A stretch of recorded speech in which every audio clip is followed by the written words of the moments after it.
नमः संस्कृताय मित्रों। आज हम लोग बिहार बोर्ड क्लास 10th का संस्कृत का जो भाग 2 है, ट्यूशन भाग 2, उसमें हम लोग पाटलिपुत्र वैभवम पढ़े थे लोग। उसमें कुछ बाकी भी था जिसको आज हम लोग पढ़ेंगे लोग, यानी कि सेकंड वीडियो में इसको हम लोग पढ़ेंगे लोग आज। तो सबसे पहले हम जहाँ से अंत किए थे उस पंक्ति से फिर से शुरू कर रहे हैं। यहीं से हम लोग को पढ़ना है। ये शरत काल में इस नगर में यानी कि पाटलिपुत्र में कौमुदी महोत्सव जैसा महान समारोह गुप्त वंश के शासन काल में बहुत ही प्रचलित था। जो शरत काल में कौमुदी महोत्सव मनाया जाता था गुप्त वंश के शासन काल में, वह बहुत ही प्रचलित था। उस समय सभी लोग आनंद मग्न हो जाते थे। यहाँ तक हम लोग पढ़ लिए थे। आगे देख रहे हैं लोग। सम्प्रति दुर्गा पूजावसरे तादृशः एव समारोहः दृश्यते। सम्प्रति का मतलब इस समय, दुर्गा पूजा अवसरे का मतलब दुर्गा पूजा के अवसर पर, तादृशः का मतलब वैसा ही, समारोह का मतलब समारोह, और दृश्यते मतलब देखा जाता है। यानी कि इस समय दुर्गा पूजा के अवसर पर वैसा ही समारोह देखा जाता है। जैसा समारोह कौमुदी गुप्त वंश के शासन काल में कौमुदी महोत्सव हुआ करता था, वैसा ही समारोह आज दुर्गा पूजा के अवसर पर देखने को प्राप्त होता है। इनके आज इस समय दुर्गा पूजा के अवसर पर वैसा ही समारोह देखा जाता है। आगे देखते हैं लोग। काल चक्रवशाद यद्यपि मध्यकाले पाटलिपुत्रम वर्ष सहस्त्र परिमितम जीर्णता मन्नभूत। देखिए लोग, काल चक्रवशाद का मतलब काल चक्र के कारण, समय बीतने के पश्चात, यद्यपि मध्यकाल में पाटलिपुत्र को, इसमें 3 पद हैं, वर्ष सहस्त्र परिमितम। वर्ष मतलब समझते हैं लोग साल, वर्ष, सहस्त्र मतलब होता है 1000, और परिमितम का मतलब होता है तक, यानी कि 1000 वर्षों तक, 1000 वर्षों तक। जीर्णता मन्वभूत, इसका मतलब होता है जीर्ण छीर्ण होना, जीर्णता प्राप्त, पिछड़ा होना। जीर्णता मन्वभूत का मतलब जीर्ण छीर्ण की स्थिति में रहना, जीर्ण छीर्ण की स्थिति में रहना, यानी कि पिछड़ा रहना। तो इसका हिंदी होगा समय बीतने के पश्चात काल चक्र के कारण यद्यपि मध्यकाल में पाटलिपुत्र हजारों वर्षों तक जीर्ण छीर्ण रहा, क्योंकि हजारों वर्षों तक पिछड़ा रहा। काल चक्र के कारण यद्यपि मध्यकाल में पाटलिपुत्र हजारों वर्षों तक पिछड़ा रहा, यानी कि मध्यकाल में पाटलिपुत्र का हजारों वर्षों तक विकास अवरुद्ध रहा, रुका रहा, यही बता रहा है। तस्य संकेतः, जिसका संकेत अनेकेषु साहित्य ग्रंथेषु मुद्रा राक्षसादिषु लभ्यते। जिसका संकेत अनेकेषु का मतलब अनेक, साहित्य ग्रंथेषु का मतलब साहित्य ग्रंथों में, मुद्रा राक्षसेषु, इसमें 2 पद हैं, मुद्रा राक्षस जोड़ आदिषु, यानी कि मुद्रा राक्षस आदि में, लभ्यते का मतलब प्राप्त होता है, यानी कि जिसका संकेत अनेक साहित्य ग्रंथों में और मुद्रा राक्षस आदि में प्राप्त होता है। यानी कि जो पाटलिपुत्र है, बता रहा है कि काल चक्र के कारण यद्यपि मध्यकाल में पाटलिपुत्र हजारों वर्षों तक क्या रहा, पिछड़ा रहा, जिसका संकेत अनेक साहित्य ग्रंथों में और मुद्रा राक्षस आदि में प्राप्त होता है। तो ये मुद्रा राक्षस क्या है? साहित्य ग्रंथ से समझते हैं। मुद्रा राक्षस एक नाटक है, संस्कृत में लिखा हुआ एक नाटक है, जो कि आप लोग को विशाख दत्त के द्वारा लिखा गया था। मुद्रा राक्षस ये जो नाटक है विशाख दत्त के द्वारा लिखा गया था। इसमें चाणक्य का इसमें चर्चा है कि ये मुद्रा राक्षस जो है, और ये आप लोग को 4वीं शताब्दी में लिखा गया था। ये जो विशाख दत्त के द्वारा 4वीं शताब्दी में लिखा गया था। तो अनेक साहित्य ग्रंथों में और मुद्रा राक्षस नाटकों में ये हम लोग को ज्ञात होता है कि जो पटना है वह हजारों वर्षों तक मध्यकाल में पीछे रहा, उसका विकास थोड़ा बहुत अवरुद्ध रहा, रुका रहा। ठीक है, आगे देखते हैं लोग। यानी कि जिसका संकेत अनेक साहित्य ग्रंथों में और मुद्रा राक्षस आदि में प्राप्त होता है। आगे देखते हैं लोग। मुगल वंश काले अस्य नगरस्य समुद्धारो जातः। मुगल वंश काले का मतलब मुगल वंश के काल में, अस्य नगरस्य का मतलब इस नगर का, समुद्धारो जातो उद्धार होना विकास होना, और जातः का मतलब हुआ, जातः का मतलब हुआ, यानी कि मुगल वंश के काल में इस नगर का उद्धार हुआ, इस नगर का विकास हुआ। मुगल वंश कब आया था? मुगल वंश आपको 1526 ईस्वी में, मुगल वंश का संस्थापक जो हो गया बाबर था। मुगल वंश आप लोग को 1526 ईस्वी में जब मुगल आए, तो मुगल वंश के काल में मुगलों ने पटना में काफ़ी लंबे समय तक शासन किया था। तो बताया जा रहा है यहाँ पे मुगल वंश के काल में इस नगर का समुद्धार हुआ, इस नगर का विकास हुआ। किस नगर का? पाटलिपुत्र का। आगे देखते हैं लोग, आंग्ल शासन काले च पाटलिपुत्र से सतुराम विकास हो जाता है। आंग्ल शासन काले का मतलब अंग्रेजों के शासन काल में, च मतलब और पाटलिपुत्र यानी कि पटना का, सुतराम का मतलब अधिक, विकासों का मतलब विकास, और जातः का मतलब हुआ, यानी कि अंग्रेजी शासन काल में पाटलिपुत्र का अधिक विकास हुआ। मुगल काल में इस नगर का तो विकास हुआ ही, उद्धार हुआ ही, लेकिन अंग्रेजों के शासनकाल में पाटलिपुत्र का अधिक विकास हुआ। जैसे अंग्रेज आए तो अंग्रेज तो यहाँ से अधिक संपत्तियों को लूट कर ले गए, लेकिन उसके साथ साथ अंग्रेज यहाँ पे माल को अगर ले जाना था एक जगह से दूसरे जगह पर, जिसके चलते सड़क बनवाए, नदियों पर पुल बनवाए, रेलवे ट्रैक बनवाए, कोर्ट कचहरी ये जो हम लोग देखते हैं लो, या डॉक्टर मतलब ये हॉस्पिटल, ये सब अंग्रेजों का ही देन है। तो उसको छोड़ते हैं लोग, यहाँ पे देखते हैं लोग, आंग्ल शासन काले च पाटलिपुत्र से सुतराम विकास हो जाता है। अंग्रेजों के शासनकाल में पाटलिपुत्र का अधिक विकास हुआ। नगर मिदम मध्यकाले यो पटनाति नामना प्रसिद्धि मगात। नगर मिदम, इसमें दो पद हैं, नगरम जोड़ इदम, यानी कि यह नगर, इसमें दो पद हैं, नगरम जोड़ इदम, यानी कि यह नगर मध्यकाल में, यो मतलब ही पटनेति, पटना जोड़ इति, इसमें दो पद हैं, पटना जोड़ इति, पटना इति मतलब ऐसा, नामना मतलब नाम, और प्रसिद्धिम अगात, इसमें भी दो पद हैं, प्रसिद्धिम जोड़ अगात, प्रसिद्धिम जोड़ अगात, प्रसिद्धिम मतलब प्रसिद्ध और अगात का मतलब हुआ। यानी देखते हैं लोग, यह नगर मध्यकाल में ही पटना के नाम से प्रसिद्ध हुआ। यह जो पटना नगर है, पहले तो ये पाटलिपुत्र के नाम से था, पहले ये पाटलिपुत्र के नाम से था। मध्यकाल में ही यह नगर मध्यकाल में ही पटना के नाम से प्रसिद्ध हुआ। यानी कि अगर पाटलिपुत्र पटना के नाम से कब विख्यात हुआ, तो मध्यकाल में। ये प्रश्न बन सकता है। आगे देखते हैं लोग, अयम च शब्द पट्टनमिति शब्दात निर्गतः।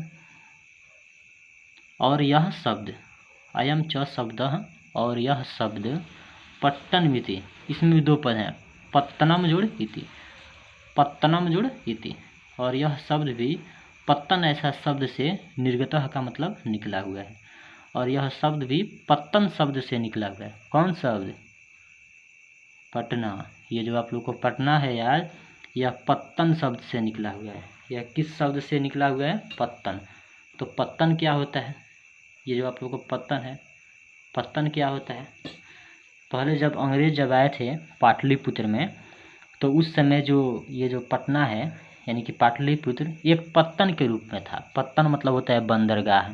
उस समय एक बंदरगाह के रूप में था, पाटलिपुत्र एक बंदरगाह के रूप में था, और उस समय पत्तन बोला जाता था। और जैसा कि आप लोग जानते हैं लोग कि पत्तन को अंग्रेजी में लिखना होता है, तो लिखते हैं लोग PATTAN। तो ऐसे पत्तन पत्तन बोलते बोलते मतलब ये कुछ सालों के बाद ये पटना के नाम से विख्यात हुआ। तो वो सब, इसको आगे हम लोग देखते हैं लोग, अयम च शब्द पत्तनमिति शब्दात निर्गतः, और यह शब्द भी पत्तन शब्द से निकला हुआ है। आगे देखते हैं लोग, नगरस्य पालिका देवी पटन देवीति अद्यापि पूज्यते। नगरस्य पालिका देवी यानी कि नगर की पालन करने वाली देवी पटन देवी थी। पटन देवी अद्यापि का मतलब आज भी, और पूज्यते का मतलब पूजी जाती है। यानी कि नगर का पालन करने वाली देवी पटन देवी आज भी पूजी जाती है। यानी कि पटना में ही पटन देवी का मंदिर है जो आज भी वहाँ पे पूजी जाती हैं। आगे देखते हैं हम लोग। संप्रति पाटलिपुत्रम अति विशालम वर्तते विहारस्य राजधानी चास्ति। संप्रति का मतलब इस समय, पाटलिपुत्रम अति विशालम वर्तते यानी कि अति विशाल है, विहारस्य राजधानी चास्ति चौदोड़स्थी और विहार की राजधानी है। इस समय पाटलिपुत्र अति विशाल है और विहार की राजधानी है। इस समय पाटलिपुत्र अति विशाल है और यह बिहार की राजधानी है। अनुदिनम नगरस्य विस्तारः भवति। अनुदिनम का मतलब होता है आप लोग को प्रतिदिन।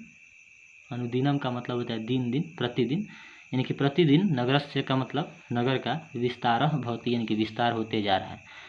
दिन प्रतिदिन इस नगर का क्या हो रहा है, विस्तार हो रहा है। अस्य उत्तरस्याम दिशि गंगा नदी प्रवहति। इसमें दो पद हैं, अस्य जुड़ उत्तर श्याम। अस्य जुड़ उत्तर श्याम। अस्य मतलब इसके, उत्तर श्याम मतलब उत्तर, और दिशि का मतलब दिशा, यानी कि इसके उत्तर दिशा में गंगा नदी बहती है। किसके उत्तर दिशा में, पटना के उत्तर दिशा में। इसके उत्तर दिशा में गंगा नदी बहती है। ये भी प्रश्न बन सकता है, पटना के किस दिशा में गंगा नदी बहती है, तो उत्तर दिशा में। देखते हैं लोग। तस्या उपरि गांधीर सेतुर्नाम एशिया महादेशस्य दीर्घतमः सेतु किंच रेलयान सेतुरपि निर्मीयमानो वर्तते। तस्या उपरि यानी कि गंगा, इसके उत्तर दिशा में गंगा नदी बहती है। तस्या उपरि इसके ऊपर, गांधी सेतु एशिया महादेश का दीर्घतम सेतु है। दीर्घतम का मतलब सबसे बड़ा सेतु है, यानी कि जिसके ऊपर गांधी सेतु, पटना में जो गंगा नदी बहती है, तो गंगा नदी के ऊपर जो एशिया महाद्वीप का जो सबसे बड़ा पुल था गांधी सेतु, उसी के बारे में बोल रहा है कि जिसके ऊपर गांधी सेतु एशिया महादेश का बड़ा सेतु है, बड़ा पुल है, सबसे बड़ा पुल है। अब तो ये नहीं है, अब एशिया महादेश का सबसे बड़ा पुल, सबसे बड़ा सेतु धौला सादिया है। धौला सादिया जो कि अरुणाचल और असम को अरुणाचल प्रदेश और असम को जोड़ता है। ये ब्रह्मपुत्र नदी पर है।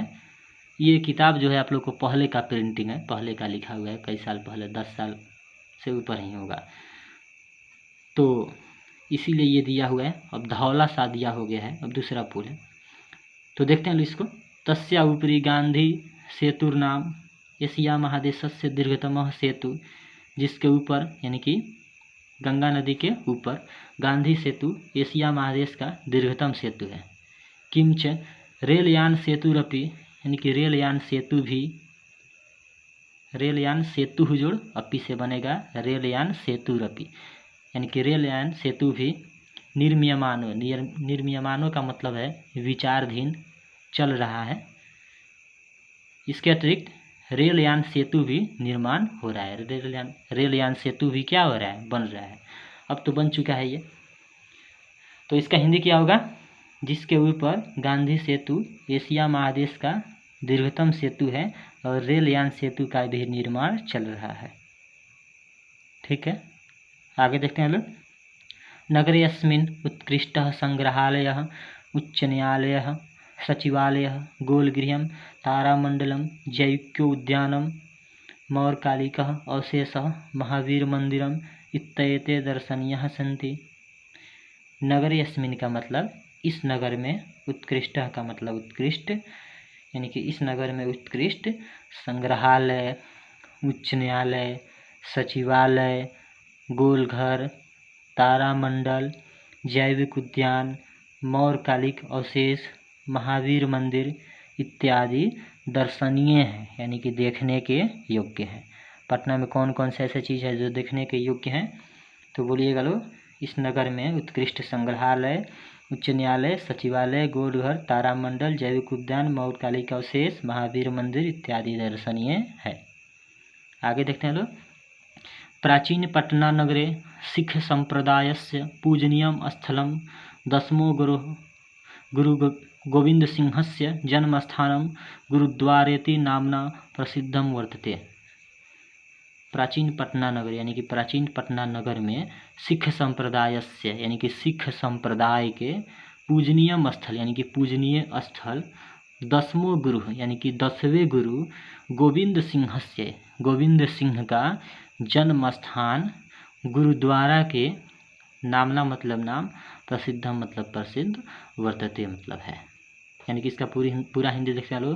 प्राचीन पटना नगर में सिख संप्रदाय के पूजनीय स्थल 10वें गुरु गोविंद सिंह का जन्म स्थान गुरुद्वारा के नाम से प्रसिद्ध है।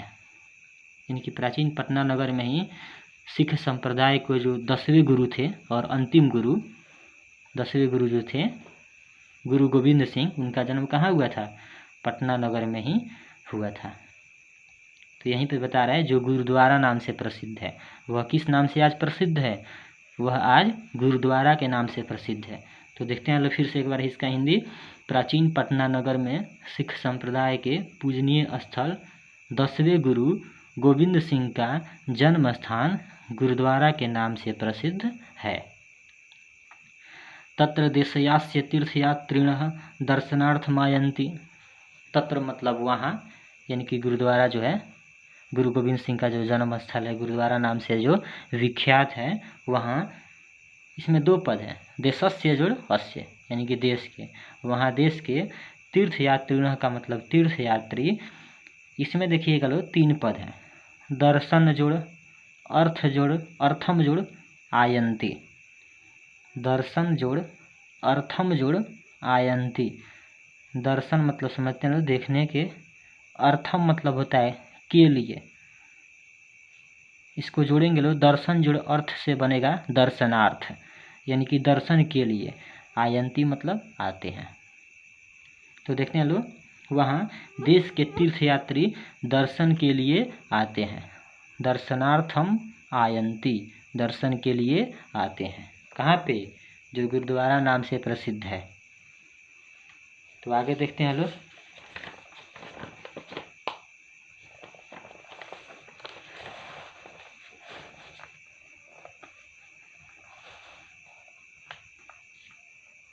आगे देखते हैं लोग।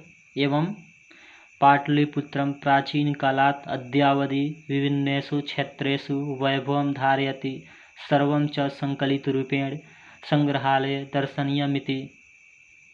एवं इस प्रकार पाटलिपुत्र प्राचीन काल से, अद्यावधि का मतलब आज तक, विभिन्नेषु क्षेत्रेषु का मतलब विभिन्न क्षेत्रों में, वैभवम का मतलब वैभव, धारयति का मतलब धारण करता है, सर्वम का मतलब सभी, च का मतलब और, संकलित रूपेण का मतलब संकलित रूप, संग्रहालय का मतलब संग्रहालय में, दर्शनीयम इति, इसमें 2 पद हैं, दर्शनीयम जुड़ इति, दर्शनीय मतलब देखने के योग्य है, देखने के योग्य हैं। इस प्रकार से देखते हैं लोग।